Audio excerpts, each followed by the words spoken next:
What's up, guys? Welcome to the video. So, pro tip, when you're running with ultras, it's gonna be filled with ultra tips that I've learned over the past almost year now of training for the higher mileage stuff.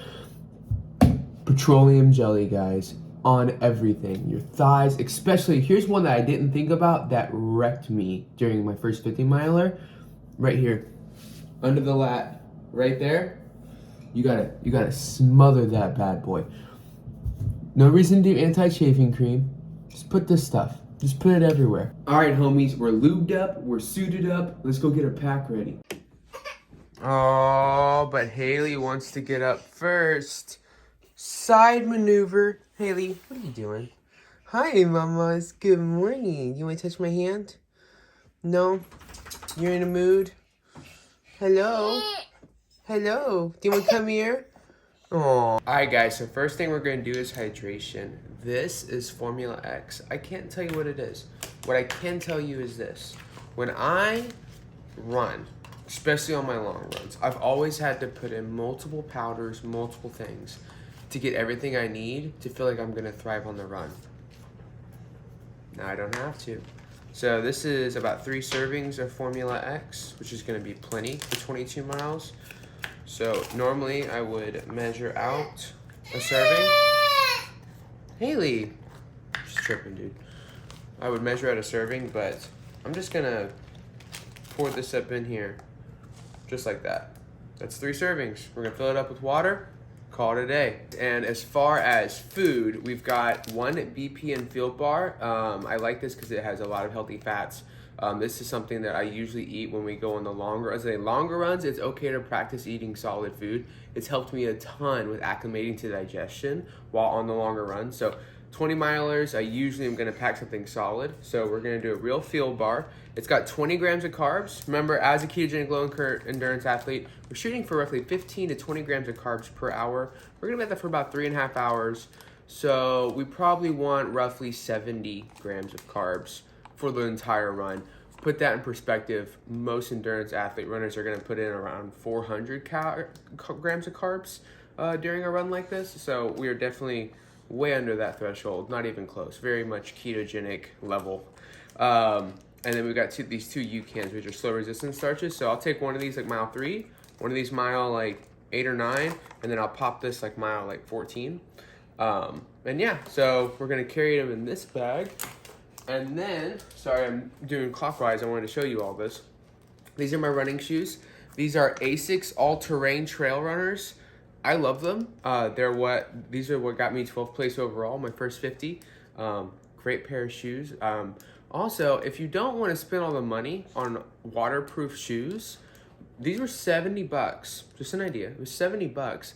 And then for $10, I bought water-resistant spray, and I just sprayed these. I did 3 coats. I did 3 coats over the course of 24 hours, and it won't save me if I run through a puddle, but it rained and my feet never got wet. So it beads things up. It's kind of like Rain-X on your car, but for your shoes, and it worked really well. So I'm about to get fully dressed, wait for Ashley to come take care of Haley while I go do this run. So peace out. See you there. All right, guys, we are at the start of the trail. It is 8:30. The trail is over there. It gets way more pretty. It's not near as city-ish and much more royal looking. But next ultra tip, if you want to start ultra running and training for them, is TP.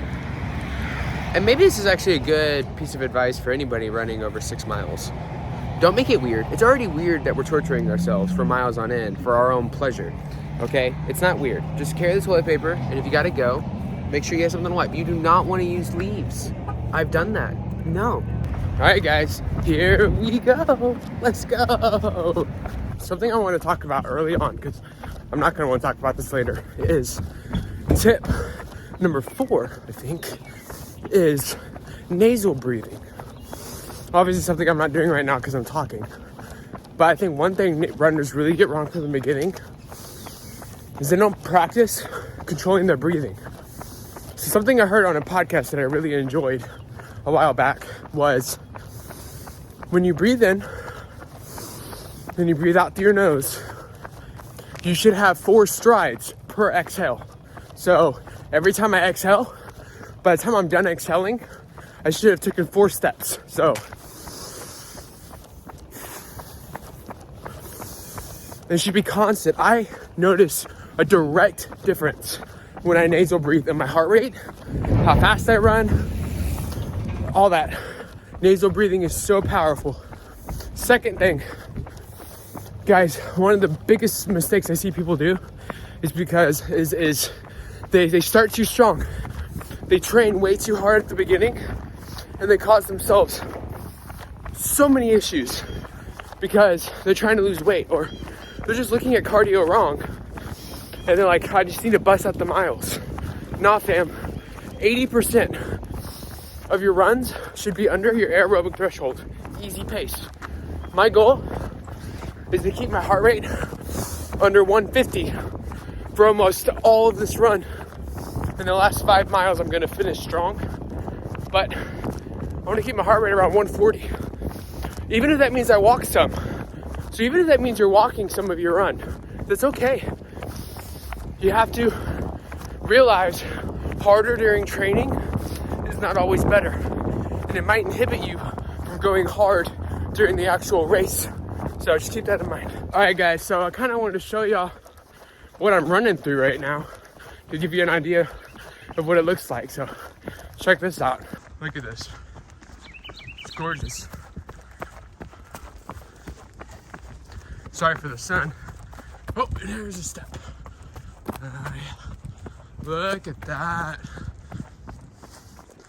Gorgeous. Quick though, so I'm walking up this really steep hill. I'm walking. Why? Because it wouldn't be conducive to what I'm trying to do today. Just want to give you an example of a time that I would walk so you didn't think I was just trying to beat you to the punch. No. There are times and it's hard. I had to learn the hard way. But I know walking those is going to set me up for success on race day when it comes to these really long mile practice runs. Here's another dope spot.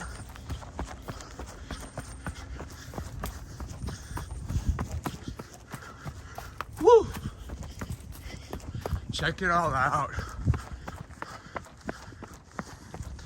Oh, this is my favorite part, guys. Y'all ready? All right, homies.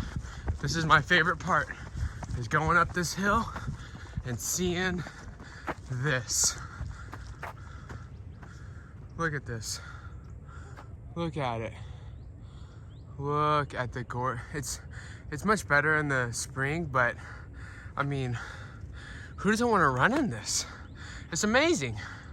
Absolutely amazing. So just wanted to show you guys that. All right, I'll see y'all at mile 11. All right, homies, so I couldn't record because my pack locked my iPhone, but we hit the end of the mountain trail. I've never hit it before, but there's nowhere to go, so I had to turn around, and now we're on pavement the rest of the way. So it's a 6.5 mile mountain bike trail. Gorgeous stuff. Feeling good.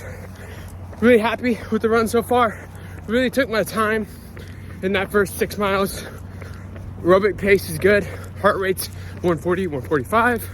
We're probably gonna turn it up a little bit as we approach halfway. What's up, guys? All right, we are on mile 15 right now. I meant to get on a video at mile 11, but I was out in the middle of the city because the trail ended. So it was really loud. I didn't want to try to talk to you guys with it being that loud. So we're on mile 15. We got about 2.5 miles left.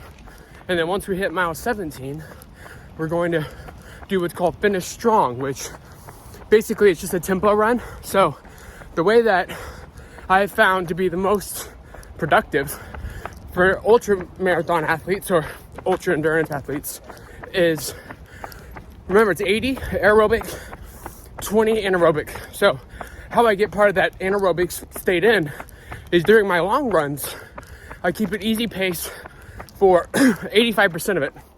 And then the last 5 miles, I do a lactate threshold tempo run, which is basically running faster than my marathon pace. What this does is it makes the average heart rate for the whole run under aerobic threshold, which keeps me at that easy pace overall, but I'm allowed to practice pushing through my lactate and building my threshold up. So it's like killing 2 birds with 1 stone. It works incredibly well. So yeah, all right, see y'all at the end. All right, guys, run is done. Whoo, that last 3 miles was killer, but finished with a 9:32 pace, Heart rate was fantastic. Overall, great run. Last 2 miles, sub 8 minutes. So I'm very happy with the effort. I am definitely going to be feeling this tomorrow, but that's okay. That's part of why we do this, right? So let's go on, let's get something to eat. We are about to feast. This is a cauliflower crust pizza, okay? This is, what a time to be alive. Look at that. Almonds and cauliflower made this. And that's the last and final tip of this video. Nutrition. Far too often I see runners do two things with nutrition. One, they don't care about the quality of their food and they don't get in enough food.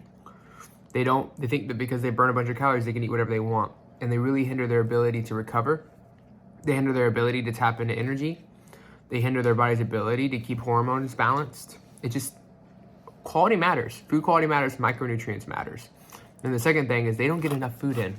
You cannot eat to lose weight while running. You need to eat to perform and then make little tweaks if you want to lean out, right? I learned that the hard way. So take it from me. Make sure you're handling your food quality and make sure you're getting in enough food. I'm gonna smash this pizza. I'll see you on the next one.